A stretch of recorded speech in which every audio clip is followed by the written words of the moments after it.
독일에 한때 기근이 생겼을 때에 어느 부자가 자기가 매일 빵을 구워서 가난한 사람들에게 나눠주는 일을 했습니다.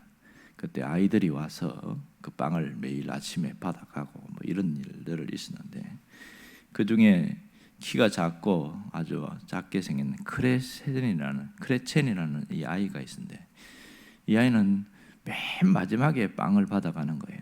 빵도 보면 좋은 게 있고 또 큰 것도 있고 작은 것도 있고 그렇잖아요. 그러니까 이 아이가 받아가는 빵은 맨날 못생기고 작은 빵이었어요. 매일매일 그러는 거예요. 너는 왜 이런 작은 빵을 가져가냐 이렇게 했더니, 일단은 첫 번째는 힘이 딸려서 다른 사람들한테 밀려서 그렇고, 또 내가 큰 걸 가져가면 다른 사람들이 못 가져가잖아요. 뭐 이러는 거예요. 그 주인이 감동을 받아가지고 하루는 그 작은 빵에다가 일부러 여기다가 은화 6개를 집어넣어가지고 그렇게 빵을 구웠어요. 역시나 그날도 그 빵은 아무도 안 가져가는 거예요. 뭐 작고 볼품 없고 그러니까. 근데 이 아이가, 크레첸인 아이가 그 빵을 가져갑니다. 집에 가고 딱 쪼개서 보니까 은하가 6개가 나오는 거예요. 깜짝 놀래가지고 그 은하를 가지고 다시 그 빵집에 갑니다. 이분은 뭐 부자니까 그래도 그것이 뭐 많진 않죠. 그랬더니 이거는 너에게 주는 특별 선물이야 이랬어요. 작은 것에 감사할 줄 알고 감격할 줄 아는 자에게 주는 나의 선물이다 이러면서 줬습니다. 그래서 그 주변의 동네에는 이 부자의 베품과 나눔의 삶 때문에 굶어 죽는 사람이 아무도 없었다, 그런 얘기가 있습니다. 오늘 삭개오도 보면 자신의 것을 나누는 모습이 나타나고 있습니다. 8절에 보면 두 가지가 나오는데, 삭개오의 선언이 하나는 재산의 절반을 떼서 가난한 자에게 주겠다는 것이고, 또 하나는 자기가 남을 속여서 혹시 갈취한 것이 있으면 그것을 4배나 배상하겠습니다, 이렇게 이야기합니다.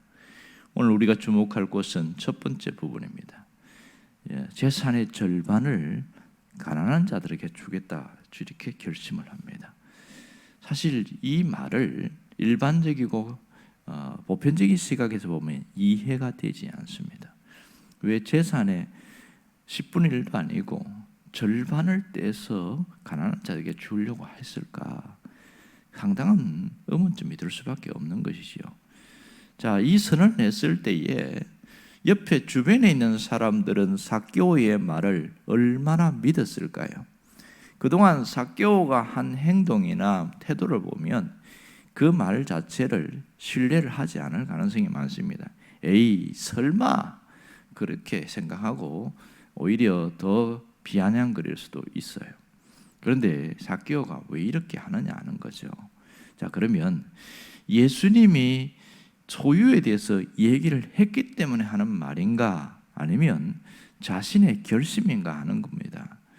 여기 마태복음 19장에 보면 그 얘기 나오죠. 부자 청년 이야기 나오는데, 이 사람도 소유가 많아요. 그런데 청년이지만 젊을 때 관원이 됐다는 거 보면 상당한 머리도 좋고 권력도 있고 그런 사람입니다. 근데 영생의 문제를 갖고 나도 영원한 생명을 얻겠다 이렇게 하면서 예수님께 왔을 때에 한마디가, 네 소유를 팔아 가난한 자들에게 주고 나를 쫓으라 그랬어요. 그래서 성경에 보면 부자가 돈이 많은 거로 근심하여 돌아갔다 이렇게 이야기합니다. 그러면 삭개오에게도 과연 이 소유에 대한 이야기를 했기 때문에 삭개오가 자신의 재산을 절반을 내놓겠다고 그렇게 결심한 건가 하는 겁니다. 분명히 우리는 이 예수님과 삭개오와 독대의 시간이 있을 거란 말입니다. 예수님과 제자들이 삭개오의 집에 들어갔어요. 그리고 잔치 준비한다고 분주하겠지요. 그리고 앉아있고 하지만 틀림없이 두 사람과의 대화할 수 있는 그런 장소나 그런 시간이 있었던 것은 분명합니다. 그럼 무슨 대화가 오갔길래 갑자기 삭개오가 이렇게 변하는가? 이게 참 희한하지요. 틀림없이 뭔가 대화가 오간 건 우리가 압니다. 자, 그러면 여기서 하나 더 우리가 짚고 넘어갈 것은, 삭개오가 과연 얼마의 돈을 가졌을까? 재산이 얼마나 될까? 그런 생각을 해봅니다. 언젠가 한번 얘기한 적도 있지만 이 삭개오가 세리장이라고 하는 것은 적어도 나이가 40대 중후반에서 50대 초반이라는 것을 알 수 있습니다. 그러면 그는 아주 젊은 시절부터 세리에서 시작해서 성공해서 세리장이 되었다면 적어도 상당한 재물을 그가 모았다는 것을 충분히 짐작할 수 있지요. 우리가 생각할 때 우리 현대로 생각하면 적어도 수십억 이상의 돈을 가졌다는 것은 분명합니다. 그러면 그렇게 봤을 때의 재산의 절반을 해도 상당한 양이라는 것을 우리가 충분히 짐작할 수 있지요. 이것을 내놓았다는 게 쉬운 일이냐는 거예요. 과연 이것은 혼자의 결정일까 아니면 가족 회의를 한 다음일까? 그런 시간은 없었던 것 같아요. 삭개오가 예수님과의 독대가 뭔가 끝난 이후에, 대화의 시간이 끝난 이후에 삭개오가 주님 앞에 선언하는 걸 보면 틀림없이 자신이 뭔가 결심한 바가 있어서 그렇게 선언했다는 것을 알 수 있습니다. 도대체 그러면 이 삭개오가 왜 이러한 선언을 할 정도로 무엇이 있었길래 그랬을까? 그는 예수님과의 대화 속에서 크게 깨달은 게 있어요. 자신의 삶에서 무엇이 잘못되었는지, 무엇이 우선순위가 잘못됐는지 이런 것을 정확하게 본 거예요. 그러니까 이렇게 재산의 절반을 내놓겠다고 말하는 걸 보면 자신의 삶의 주인을 바꾸겠다는 의지적 결단인 것을 알 수가 있습니다. 삭개오가 예수님을 만나기 전에는 돈이 그의 인생의 목표였습니다. 돈만 있으면 된다. 돈이 삶의 존재 자체였어요. 그 이유였습니다. 내가 왜 사냐? 나는 돈 때문에 산다. 이렇게 살아왔던 거거든요.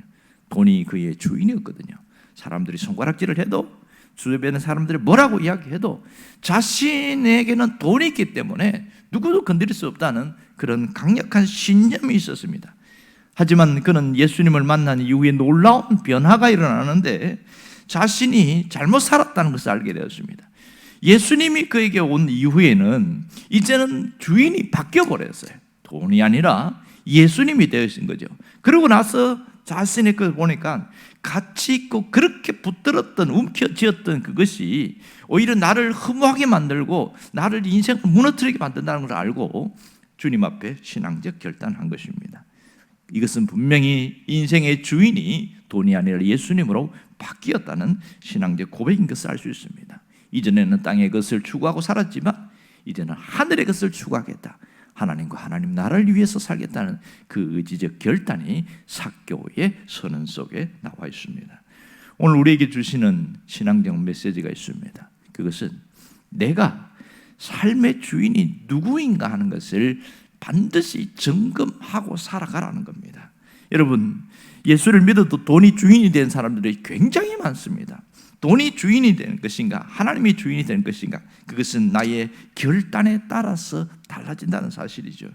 우리는 누가 주인인가에 따라서 그 사람의 신앙생활의 태도를 보면, 그 사람의 삶을 보면 완전히 다릅니다.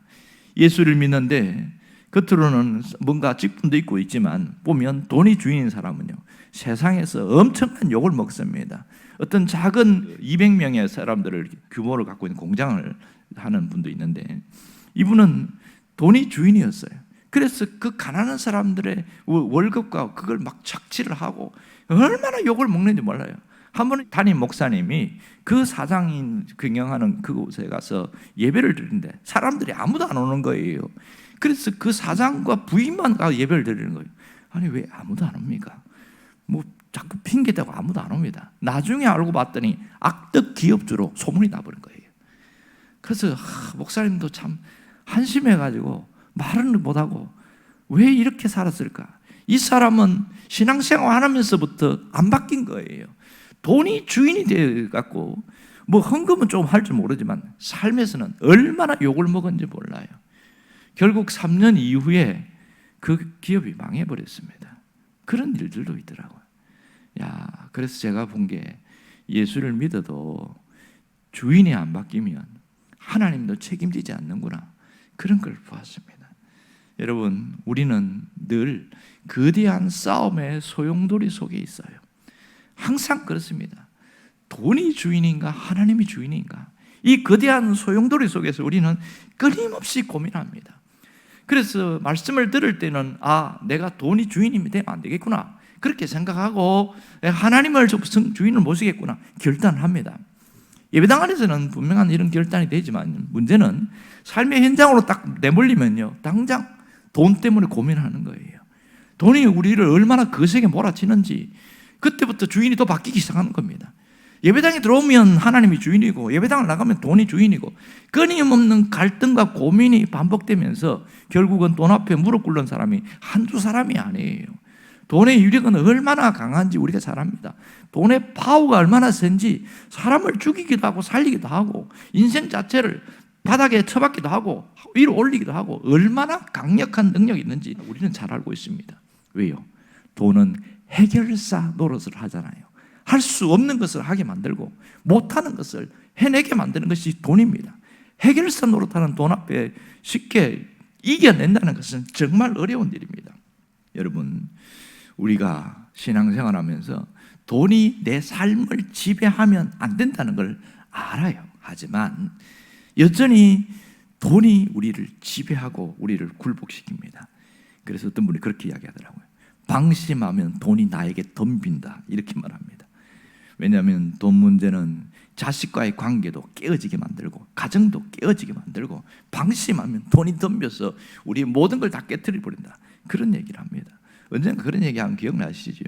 가덕도 신앙만 건설하면서 그 전에 아주 가난하게 살던 어부로 살던 사람이 거기에 갑자기 막 돈이 보상이 들어오는데 뭐 이게 몇십 배 보상이 들어오니까 어업권에 대해서 보상이 들어오죠. 땅에서 보상이 들어오죠. 그러니까 그렇게 순수하게 살았던 그 사람들이 눈이 확 뒤집혀지는 거예요.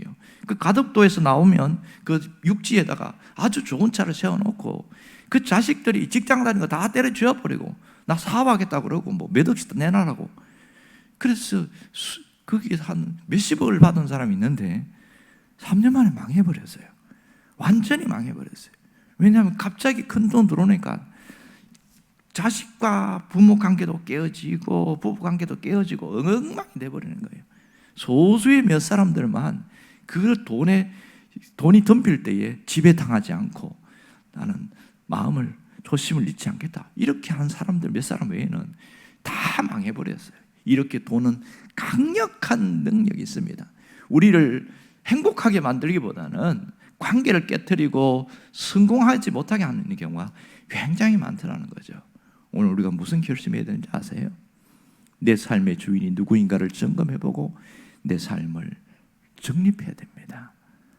하나님이 주인이 되지 않으면 우리 삶은 마지막은 돈 때문에 불행해진다는 것을 뼈저리게 깨달을 수 있어야 됩니다. 여러분, 하나님이 주인이 되는 삶은요, 믿음이 없이는 불가능합니다. 내게 그 분명한 믿음이 있을 때에 이것이 확실해지거든요. 하나님이 주인인가? 이 부분은 내가 분명한 진앙을 정립하지 않으면 그 돈이 신이 돼가지고 우리를 끌고 갑니다. 돈이 그래서 우상이 되는 경우가 현대의 모습이지 않습니까?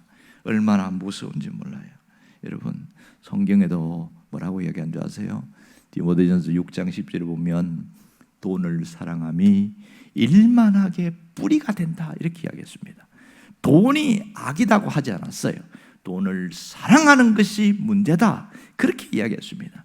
돈을 사랑하니까 그것 때문에 사람들이 다 무너지더라는 겁니다. 교회 안에도 그런 일이 얼마나 많겠습니까? 바울이 디모데에게 하는 얘기는 이 사람들이 돈을 사랑하기 때문에 온전한 신앙생활을 못하다, 그 얘기합니다. 그래서 하나님을 사랑해야지 돈을 사랑하면 안 된다는 거죠. 예수님도 산상수훈에서 그 얘기한 거 기억나시죠? 사람이 두 주인을 절대로 섬길 수 없다는 거예요. 하나님과 재물을 겸하여 섬기는 것은 불가능하다. 너희가 하나님을 섬기든지 재물을 섬기든지 선택해야 된다, 그 얘기를 하고 있습니다.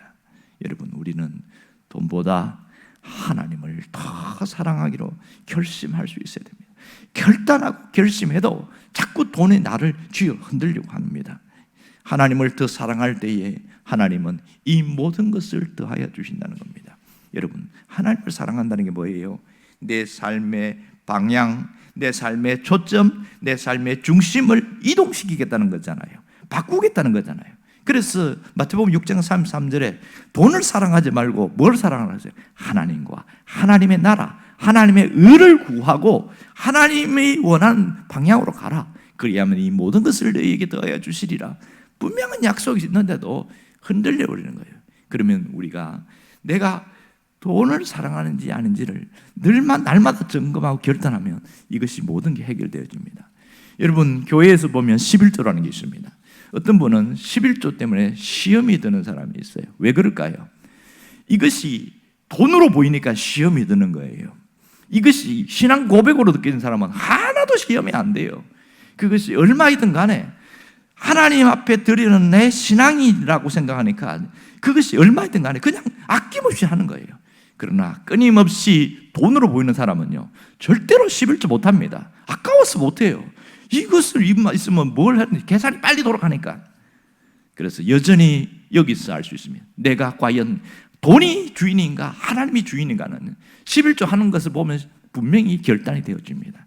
여러분, 분명한 것은 11조는 하나님 앞에 드리는 신앙 고백이지 돈이 아닙니다. 돈으로 보이면 평생 못하는 것이 11조입니다. 여러분, 우리가 하나님 앞에 바른 신앙 고백이 있습니다. 이런 고백 위에 하나 해야 될 게 또 있습니다. 그게 뭐냐? 베풀고 나누는 삶입니다. 삭개오가 그도 돈이 아깝지 않았겠어요? 재산에 수십억을 반을 떼놓는다는 것이 얼마나 살을 도려내는 아픔보다 더 컸을 겁니다. 하지만 인생의 주인이 달라지고 나니까 어떻게 살았어요? 베풀고 나누는 삶을 살지 않습니까? 하나님이 우리에게 재산, 물질을 주는 이유는 이걸 움켜쥐고 나만을 위해 쓰라고 준 게 아니에요. 나보다 가난한 사람, 나보다 약한 사람들에게 베풀고 나누기 위해서 쓰라고 하는 거예요. 그래야 돈이 썩지 않습니다. 우리의 삶이 풍요로울 수 있는 것은 바로 하나님이 이러한 삶을 살게 하기 때문에 그렇습니다. 제가 록펠러 이야기를 자주 했지만은 그 사람 참 악덕업자로 소문이 났습니다. 왜? 석유왕이라고 소문이 났지만 물론 신앙은 있었어요. 하지만 돈을 많이 벌면서 사람들을 굉장히 노동자들을 고통을 줬거든요. 그가 54살 때에 죽는다는 그런 의사의 진단받고 자기가 인생을 바꾸기 시작합니다. 어떻게 바꾼지 아시지요? 내가 이렇게 죽어서 험하게 나쁜 소문을 들으면서 죽지 않겠다 하고 그 어마어마한 돈을 갖고 기부재단을 만들어가지고 그렇게 하면서 자꾸 베풀고 나누는 사람으로 사는데 하나님이 특별한 은혜를 주셔서 40년을 더 살게 만들었어요. 이게 얼마나 놀라운 일들입니까? 물론 우리도 똑같이 살 수는 없지만 그 중심과 사상은 갖고 와야 됩니다. 우리가 하나님이 주시는 걸 갖고 베풀고 나누는 삶, 이것이 하나님이 가장 원하는 삶이다. 여러분에게 이런 은혜가 있기를 주의 이름으로 축원합니다. 기도하겠습니다.